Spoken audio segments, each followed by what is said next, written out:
আমাদের যে West Bengal group C exam হয়, সেই এক্সামের কি প্রিপারেশান নিতে হয় সেইগুলো আমরা এই ভিডিওতে দেখে নেব। আপনারা প্রত্যেকে মন দিয়ে দেখতে থাকুন যে কোন বিষয়গুলো আমাদের পড়তে হবে। প্রথমে আমাদের যেটা মার্কস ডিভিশনটা দেখতে পাচ্ছ, সেই মার্কস ডিভিশনটা আপনারা দেখতে পাচ্ছেন যে কিভাবে আমরা মার্কস ডিভিশন ওরা করেছে। টোটাল যে এক্সামটা হবে সেটা হচ্ছে আমাদের 60 মার্কসের, এবং যে 60 মার্কসের এবং যে কোশ্চেন থাকবে সেটাও থাকবে 60। এবার কোন কোন টপিক্সের ওপর সেই প্রশ্নগুলো থাকবে সেটা প্রথমে হচ্ছে আমাদের জেনারেল নলেজ। 4টে টপিক্স দিয়েছে আমাদের, একটা হচ্ছে জেনারেল নলেজ, একটা হচ্ছে আমাদের কারেন্ট অ্যাফেয়ার্স, একটা হচ্ছে আমাদের জেনারেল ইংলিশ, আর একটা হচ্ছে আমাদের অ্যারিথমেটিক বা ম্যাথ বা অঙ্ক। তাহলে আমাদের জেনারেল নলেজ থেকে কোশ্চেন থাকছে 15টা কোশ্চেন থাকছে 15 মার্কসের, মার্কস হচ্ছে 15 এক এক করে। তারপরে থাকছে কারেন্ট অ্যাফেয়ার্স, কারেন্ট অ্যাফেয়ার্স থেকে কোশ্চেন থাকছে 15টা, তার মার্কস হচ্ছে 15 নম্বর। তারপরে আমাদের কোশ্চেন হচ্ছে জেনারেল ইংলিশ, যে সেই মার্কস থাকছে, কোশ্চেন থাকছে আমাদের 15টা এবং মার্কস থাকছে আমাদের 15 নম্বর। এবং লাস্টে যেটা থাকছে সেটা হচ্ছে অ্যারিথমেটিক, এদের অ্যারিথমেটিক থেকেও আমাদের কোশ্চেন থাকছে 15টা এবং তার মার্কস থাকছে আমাদের 15 নম্বর। টোটাল টাইম ডিউরেশনটা হচ্ছে 1 ঘন্টা। আমাদের এই 60 মার্কের কোশ্চেনের জন্য 60 মার্কসের যে কোশ্চেন তার জন্য আমাদের টাইম থাকছে 1 ঘন্টা। এইবার আমাদের এই যে general knowledge, current affairs, general English, arithmetic, এগুলো কোন কোন পোর্শনগুলো আমাদের পড়লে আমরা সহজেই সেই সিলেবাসটাকে কভার করতে পারবো, সেই ব্যাপারটা বিষয়গুলো আমি এই ভিডিওতে আপনাদের ক্লিয়ার করছি। আপনারা লাস্ট পর্যন্ত ভিডিওটি দেখতে থাকুন এবং পছন্দ হলে লাইক শেয়ার কমেন্ট অবশ্যই করে দেবেন। আমাদের যে প্রথমে যে জেনারেল নলেজের টপিক্সটা হচ্ছে, সেই জেনারেল নলেজের ফার্স্ট যে টপিক্সটা আছে সেটা হচ্ছে আমাদের জিওগ্রাফি অফ ইন্ডিয়া, ভারতের ভূগোল। ভারতের ভূগোল বলতে বোঝাচ্ছে ভারতের যে সমস্ত জায়গা, ভৌগোলিক অবস্থা, বিভিন্ন জায়গার নাম, বিভিন্ন রাজ্যের নাম, সেই জায়গাগুলো আমাদের পড়তে হবে। এটা গেল আমাদের 1 নম্বর। এটা গেল আমাদের 1 নম্বর, ভারতের ভূগোল। ভারতের ভূগোল আমাদের গেল 1 নম্বর। এটা হচ্ছে আমাদের 1 নম্বর গেল geography of India. Current national news, current national news মানে হচ্ছে সাম্প্রতিক দেশের খবর, একদম কারেন্ট যে খবরগুলো থাকে সেগুলো থেকে কোশ্চেন আসে। ইন্ডিয়ান কালচার অ্যান্ড হেরিটেজ, ভারতের সংস্কৃতি এবং ঐতিহ্যর যে ব্যাপারগুলো আছে সেখান থেকে কোশ্চেন আসে। সায়েন্টিফিক অবজারভেশন, 4 নম্বর হচ্ছে সায়েন্টিফিক অবজারভেশন মানে বৈজ্ঞানিক পর্যবেক্ষণ, বৈজ্ঞানিক যে ডেভেলপমেন্টগুলো হয় সেখান থেকে কোশ্চেন আছে। History of India, history of India ভারতের ইতিহাস, ভারতের ইতিহাস থেকে কোশ্চেন আসে। পরের টপিকস দেখো, 6 নম্বর বলছে ইন্টারন্যাশনাল ইস্যু, জেনারেল নলেজেরই আমাদের এগুলো পোর্শন। এই পোর্শনগুলো আমাদের প্রত্যেকটাই জেনারেল নলেজের পোর্শন। আমাদের পোর্শনগুলো জেনে নিতে হবে, জেনে নিয়ে পড়াশোনা করলে আমরা ঠিকঠাক করে কম সময়ের মধ্যে আমরা প্রিপারেশানটা নিয়ে নিতে পারবো, পরীক্ষা একদম ঠিকঠাক করে দিতে পারবো এবং পাশ করার সম্ভাবনাও অনেক বেড়ে যাবে যদি আমি টপিকসগুলো জানি। ওই জন্য আমাদের টপিকসগুলো জেনে নেওয়া খুব দরকার। তারপরে আমাদের বলছে 6 নম্বরে বলছে ইন্টারন্যাশনাল ইস্যুস অ্যান্ড রিলেশনস, আন্তর্জাতিক সম্পর্ক এবং সমস্যা। আন্তর্জাতিক সম্পর্কগুলো আমাদের জানতে হবে, বিভিন্ন দেশের মধ্যে যে সম্পর্ক। ইন্ডিয়ান ইকোনমি অ্যান্ড চ্যালেঞ্জেস, ভারতীয় অর্থনৈতিক এবং প্রতিবন্ধকতা, ভারতীয় অর্থনৈতিক কী অর্থনৈতিক ব্যবস্থাগুলো এবং অর্থনৈতিক সেই উন্নয়নের জন্য যে প্রতিবন্ধকতাগুলো রয়েছে সেগুলো আমাদের জানতে হবে। 8 নম্বরে বলছে basic of political science, political সায়েন্সের বেসিকগুলো, আমাদের রাষ্ট্রবিজ্ঞানের মূল বিষয়গুলো আমাদের জানতে হবে। বেশি ভিতরে যে আমাদের যেতে হবে না, গভীরে দরকার নেই, জাস্ট মূল বিষয়গুলো আমাদের জানলেই হয়ে যাবে। ফেমাস প্লেস ইন ইন্ডিয়া, ভারতের বিখ্যাত জায়গাগুলোর নাম আমাদের জানতে হবে, 9 নম্বরে বলছে। তারপরে বলছে India and it's neighbouring countries, Bharat এবং ভারতের পার্শ্ববর্তী যে দেশগুলো রয়েছে সেই দেশগুলোর নাম জানতে হবে। 11 বলছে মেজর ওয়ার্ল্ড অর্গানাইজেশনস, বিশ্বের প্রধান সংস্থা যেগুলো রয়েছে সেই সংস্থাগুলো সম্পর্কে আমাদের জানতে হবে, যেমন ইউনেস্কো কোন দেশে অবস্থিত, ইউনেস্কোর হেডকোয়ার্টার কোন দেশে অবস্থিত, হুর হেডকোয়ার্টার কোন দেশে অবস্থিত, সেই জায়গাগুলো আমাদের জানতে হবে। তারপরে চলে আসছে আমাদের সিলেবাস আছে কারেন্ট অ্যাফেয়ার্স।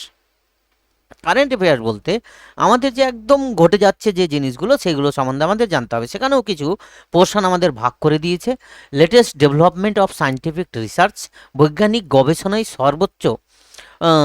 সর্বশেষ উন্নয়ন, বৈজ্ঞানিক যে গবেষণা হচ্ছে সেগুলোর কি গবেষণা হচ্ছে, কোথায় কি ডেভেলপমেন্ট হলো, সেই জায়গাগুলো আমাদের জানতে হবে। 1 নম্বর ইম্পর্টেন্টস ইভেন্টস ইন স্পোর্টস, খেলাধুলার গুরুত্বপূর্ণ ঘটনাগুলো আমাদের মনে রাখতে হবে। গুরুত্বপূর্ণ ঘটনা, কোন দেশ কার সাথে খেললো, কখন জিতলো, সেই জায়গাগুলো আমাদের মনে রাখতে হবে। তারপরে historical events of current relevance, বর্তমান, প্রাসঙ্গিক, ঐতিহাসিক ঘটনাবলী, ঐতিহাসিক ঘটনা বর্তমানের সঙ্গে যে যুক্ত সেই ঘটনাগুলো সম্পর্কে আমাদের জানতে হবে।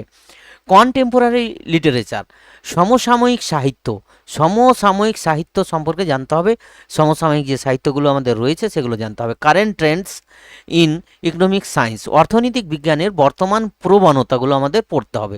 এ গেল কারেন্ট অ্যাফেয়ার্সের। আরও আছে কারেন্ট অ্যাফেয়ার্স, আর হচ্ছে আমাদের ইন্ডিয়ান পলিটি অ্যান্ড গভর্নেন্স, ভারতীয় রাজনীতি এবং প্রশাসন সম্পর্কে আমাদের জানতে হবে। ভারতীয় রাজনীতি এবং প্রশাসন সম্পর্কেও আমাদের জানতে হবে।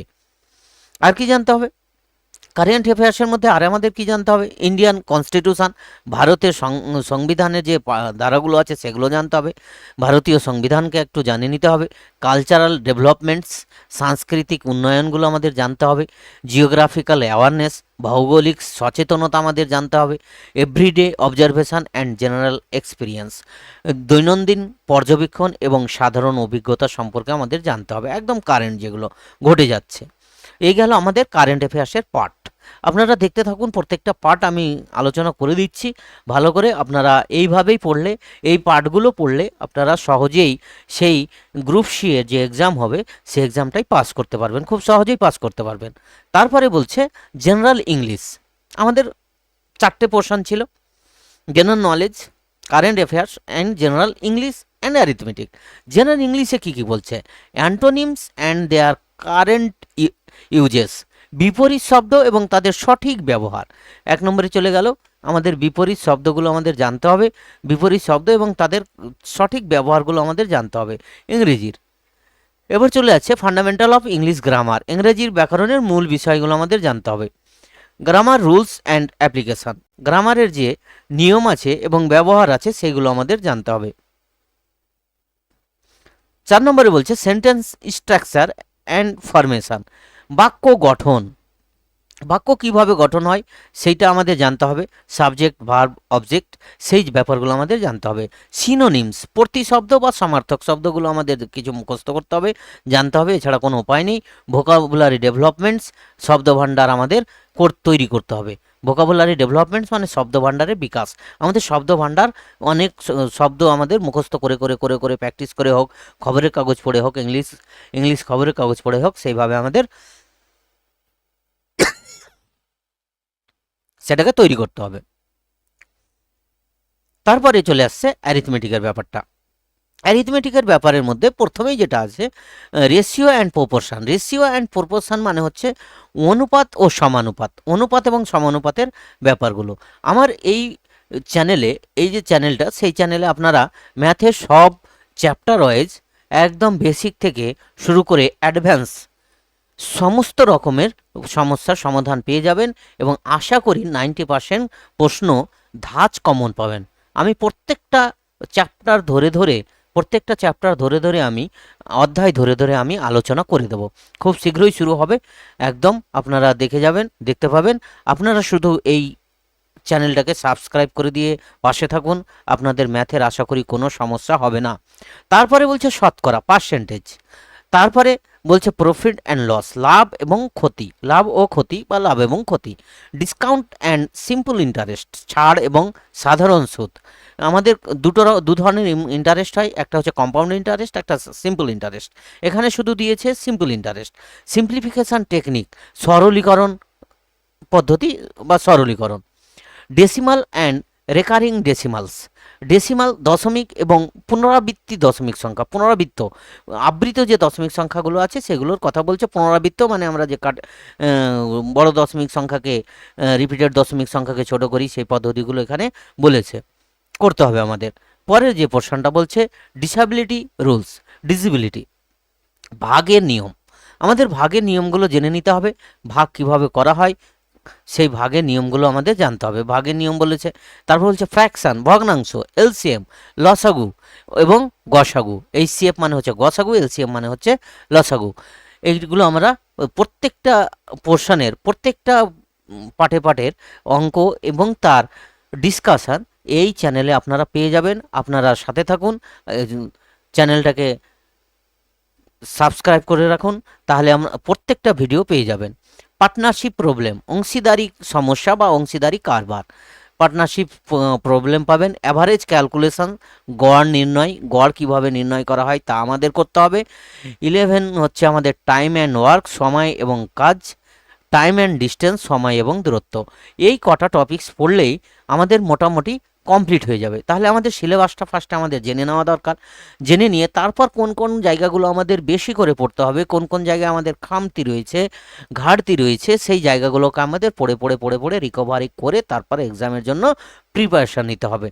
এই চ্যানেলটাকে আপনারা সাবস্ক্রাইব করে দিয়ে পাশে থাকুন এবং প্রত্যেকটা চ্যাপ্টার ওই যে ম্যাথের ভিডিওগুলো আপনারা আমার চ্যানেলে পেয়ে যাবেন এবং মাঝে মধ্যে আমি কারেন্ট অ্যাফেয়ার্সেরও ভিডিও আমার চ্যানেলে পাবেন। আপনারা শুধু সাবস্ক্রাইব করে দিন এবং পাশে থাকুন। ধন্যবাদ ভিডিওটি দেখার জন্য।